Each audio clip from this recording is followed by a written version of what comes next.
დღეს ვისაუბრებ სკოლაზე, რომელიც ცარიელდება, ქართული განათლების სისტემის უხილავ კრიზისზე და გავარკვევ, რატომ არ ყოფნის არასდროს იმის უნარი, რომ ჩვენივე სტატისტიკა გამოვასწოროთ. საქართველოში განათლების სისტემაზე საუბარი ხშირად იწყება ოპტიმისტური ფრაზებით: რეფორმა, ხარისხი ევროპული სტანდარტები, მოსწავლეზე ორიენტირებული სწავლება, თუმცა ყოველდღიური სასკოლო რეალობა სულ სხვა სურათს აჩვენებს. და ეს სურათი უკვე არ არის გამონაკლისი, არამედ სისტემური ნორმაა. მაგალითად, კლასში ირიცხება 25 მოსწავლე. გაკვეთილზე ესწრება 16-17. ნაწილი კვირაში ერთხელ მოდის, ზოგიც მხოლოდ სემესტრის ბოლოს დასკვნით აქტივობების პერიოდში ჩნდება და მთავარი კითხვა, რომელსაც საჯაროდ იშვიათად ვსვათ, პირდაპირია. რატომ აღარ დადიან ბავშვები სკოლაში? თუ სკოლა არის სავალდებულო, რატომ გადაიქცა ნაწილობრივ არჩევითად, პრაქტიკაში მაინც? მთავარი პრობლემა მასობრივი გაცდენებია. სკოლაში გაცდენა ყოველთვის არსებობდა, მაგრამ დღეს მასშტაბი და ნორმალიზაცია სხვა ხარისხზეა. მასწავლებლის დაკვირვებით, საჯარო სივრცეშიც ხშირად ვისმენთ მსგავს შეფასებებს. კლასში 24 ბავშვია, მაგრამ ყოველდღე მინიმუმ 7-8 აკლია. ზოგი საერთოდ აღარ მოდის, მხოლოდ სემესტრის ბოლოს ჩნდება. მოსწავლეები ამბობენ, სკოლაში სიარულს აზრი არ აქვს. ეს დისციპლინის პრობლემად რო ჩავთვალოთ, ზედაპირული იქნება. ეს არის სისტემის მიმართ ნდობის დაკარგვა. რატომ აცდენენ? სწავლა აღარ არის აუცილებელი წარმატებისთვის. შეფასებას რეალური ძალა აღარ აქვს. მაინც გადაიყვანენ. ეს უკვე კოლექტიური ცოდნაა. გამოცდებისთვის რეპეტიტორი, კურსი საკმარისად არის უკვე მიჩნეული, როცა სისტემაში შედეგი წინასწარ გარანტირებულია, мотиваცია ქრება. და როცა мотиваცია ქრება, სკოლა იწყებს დაცარიელებას, ჯერ სხეულებით, მერე აზრებით. მთავარი პრობლემა არის შეფასების დევალვაცია. როცა ნიშანი აღარ ნიშნავს ცოდნას. განათლების სისტემის ყველაზე მძიმე დარტყმა დღეს არის შეფასების დისკრედიტაცია. ის მომენტი, როცა ნიშანი აღარ ასახავს რეალურ ცოდნას და ხდება უბრალოდ ჩასაწერი რიცხვი. რა ხდება პრაქტიკაში რეალურად? ყველაზე ხშირად ნახვადი სცენარი რა არის? მასწავლებელი წერს დაბალ ქულას ან არას. ჩნდება ადმინისტრაციული მოთხოვნა, გასწორდეს, არ იყოს ბევრი, სტატისტიკა არ უნდა დავარდეს. საბოლოოდ ნიშანი აღარ არის აკადემიური შედეგი, ის არის ადმინისტრაციული კომფორტის ინსტრუმენტი. მასწავლებლები ხშირად ამბობენ, თუ ბევრ არას დავწერ, მეძახიან, უნდა დავმალოთ ჩვენ ეს არები, არ უნდა დავაგდოთ ჩვენი სტატისტიკა. წლის ბოლოს მაინც ასწორებენ, ამიტომ ობიექტურ შეფასებას აზრი ეკარგება. ნიშანი ბუნებრივი აღარ არის აკადემიური შედეგი, ის არის უკვე ადმინისტრაციული რიცხვი, სტატისტიკა. თუ შეფასება რეალობას არ ასახავს, ის წვეთს შეფასება და არსებობა. და როცა შეფასება ქრება, სწავლაც ქრება, რადგან სწავლა ყოველთვის შედეგთან არის დაკავშირებული. ყველაზე ცუდი რაც პრობლემა ეს არის ადმინისტრაციის ჩარევა. დირექტორი როგორც შედეგების მენეჯერი. სკოლაში ყველაზე გავრცელებული პრაქტიკაა დაბალი ნიშნების კორექტირება, არების შემცირება, შედეგების შერბილება, მოსწავლეთა მასობრივი გადაყვანა. ეს ხშირად არ წერია წესში როგორც პირდაპირ ინსტრუქცია, მაგრამ სისტემურად ხდება განსაკუთრებით მაშინ, როცა სკოლა ცდილობს კარგი სურათი აჩვენოს ზედა რგოლს, მშობლებს, ან უბრალოდ თავი აარიდოს რამე პრობლემას. აქ მთავარი ბზარი ასეთია: დირექტორი ხდება შედეგის კორექტორი და არა აკადემიური პროცესის დამცველი. მასწავლებელი კარგავს რეალურად ავტორიტეტს, ჩემი ნიშანი საბოლოო არ არის და რა აზრი აქვს ჩემს ნიშანს, რაც უნდა იმას დაუწერს ბოლოს დირექტორი. მოსწავლე კარგავს პასუხისმგებლობას, მაინც გამისწორებენ, მაინც გადამიყვანენ.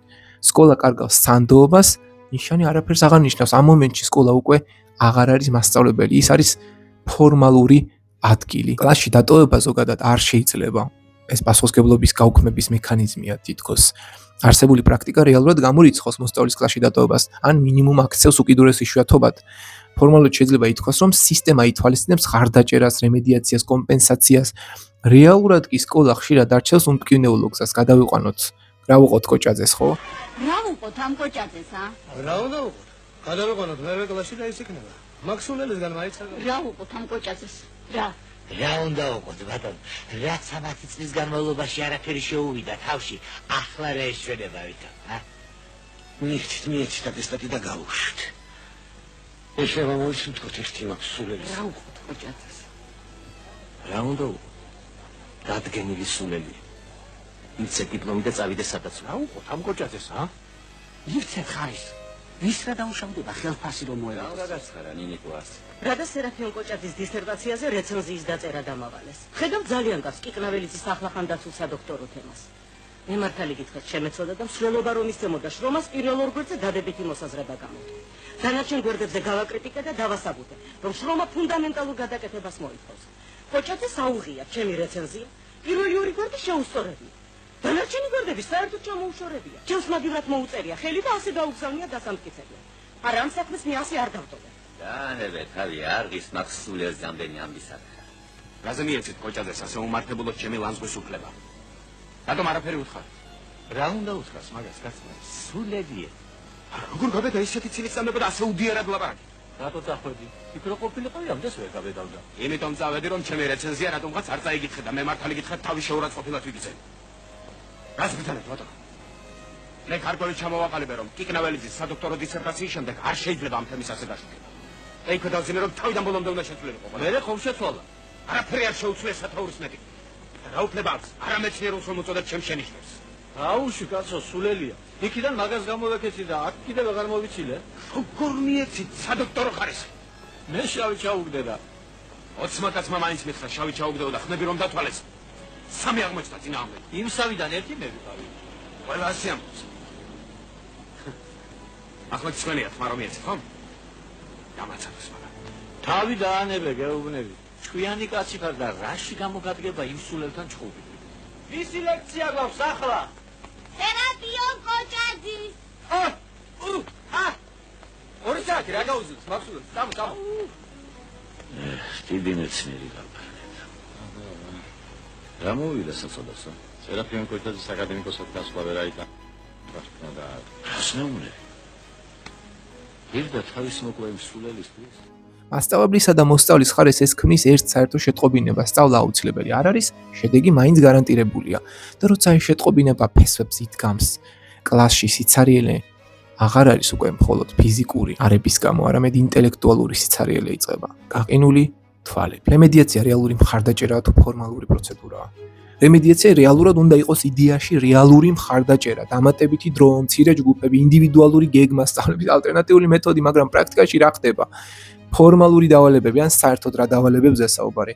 დროის დეფიციტი, გადატვირთული კლასები, პროცესის დოკუმენტირება, ვიდრე რეალური დახმარება. ამბობენ რომ რემედიაცია ქაღალდზე მუშაობს მარტო და კლასში ნაკლებად. მოსწავლე მაინც გადადის, დამატებითი მუშაობა აზრს კარგავს. რემედიაცია იქცევა და იქცა ბიუროკრატიულ რიტუალად. გავაკეთეთ, ჩავწერეთ, მოვნიშნეთ. რეალურად კი ჩამორჩენაა. უბრალოდ მარტო ქაღალდზე ჩანს ეს ყველაფერი. აი ამ ყველაფრის ფონზე კი მასწავლებლის დემოტივაცია, სისტემის ჩუმი მსხვერპლი. როდესაც მასწავლებელმა იცის, მოსწავლე მაინც გადავა. ნიშანი შეიძლება გასწორდეს. რეალური შედეგი არაფერს ცვლის. ის იწყებს ფორმულად მუშაობას, არა იმიტომ რომ ცუდია, ცუდი მასწავლებელი, არამედ იმიტომ რომ სისტემა ასე აიძულებს. შედეგია ეს სისტემის პროფესიული დემოტივაცია, პასუხისმგებლობის გაქრობა, ხარისხის ვარდნა, მასწავლებლის ავტორიტეტის დანგრევა და ეს არის სერიოზული საფრთხე, რადგან განათლების ხარისხი იწყება არა პროგრამების შექმნით და კურიკულუმებით, არამედ მასწავლებლის ავტორიტეტისა და პროფესიული თავისუფლების შექმნით და თუ ამას დაკარგავ, ყველაფერი გაქრება. რა სწავლობს მოსწავლე რეალურად ამ სისტემაში? მოსწავლე სწავლობს არა მხოლოდ საგნებს, ხშირად სწავლობს სისტემურ უნარებს, მაგრამ არასწორად. პასუხისმგებლობის თავიდან აცილებას სწავლობს სკოლაში. ფორმალური მოთხოვნების შეუსრულებლობას სწავლობს სკოლაში. მინიმალური ძალისხმევის სტრატეგიას სწავლობს სკოლაში. ან საერთოდ არ გამოყენებას, სისტემის გამოყენებას, როგორ გადავრჩე, როგორ გადავიდე. ეს არის სოციალური ქცევის მოდელი მომავალშიც, რომელიც გაგრძელდება უნივერსიტეტში, სამსახურში, მოქალაქეობრივ ცხოვრებაში. სკოლა, რომელიც პასუხისმგებლობას აუქმებს, ქვეყანას პასუხისმგებლობის დეფიციტით ტოვებს. სკოლა ცოდნის ცენტრიდან გადაიქცა დროის გასაყვან სივრცედ. მშობლების ნაწილისთვის მართლა სკოლა არის ასეთი დღეს, დროის გასაყვანი ადგილი, უსაფრთხო ადგილი, ხანდახან ეგეც არა სოციალური სივრცე, ზედამხედველები და არა განვითარების ცენტრი.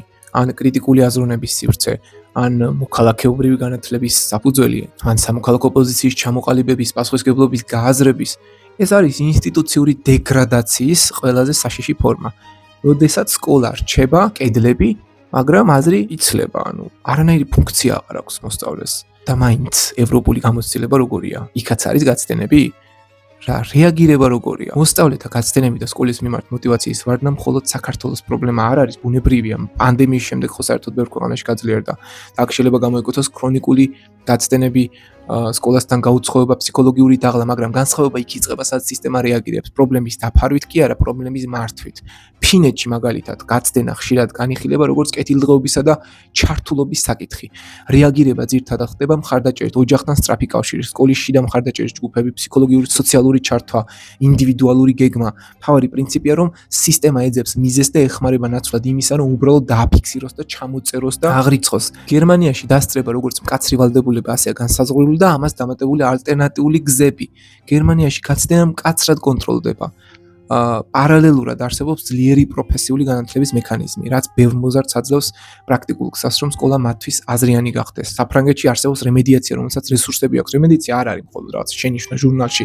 დამატებითი საათები, მცირე ჯგუფები, პროგრამები უფრო სისტემურად მუშაობს იქ, სადაც ამას რეალურად უთმობენ რესურსს და პასუხისმგებლობას. სისტემის ერთ-ერთი საყრდენი არის შეფასების სანდოობა და კონტროლის დამოუკიდებელი მექანიზმები. ეს ქმნის განცდას, რომ სწავლას აზრი აქვს, რადგან შედეგი რეალურია. ანუ ევროპული მაგალითები განსხვავებულია, მაგრამ საერთო აქვთ ერთი რამ, პრობლემის დაფარვას სისტემურად არ ეყრდნობიან, არ ფარავენ პრობლემას. თუ ნიშნები გასწორდა, მაგრამ ცოდნა არ გაიზარდა, ეს მათთვის არ არის გამოსავალი, ეს პრობლემაა. და რატომ არის ეს ეროვნული საფრთხე? განათლების სისტემის დეგრადაცია იწვევს აკადემიური უნარების დაქვეითებას, პასუხისმგებლობის კულტურის შესუსტებას, კრიტიკული აზროვნების დეფიციტს და საბოლოოდ არაკვალიფიციურ სამუშაო ძალას, ეკონომიკურ სირთულეებს, დემოკრატიული კულტურის შესუსტებას, სოციალური თანასწორობის ზრდას. ვინ შეძლებს ალტერნატიული განათლება იპოვოს, ვინც ვერ შეძლებს დარჩება ფორმალურ სკოლაში, ხო?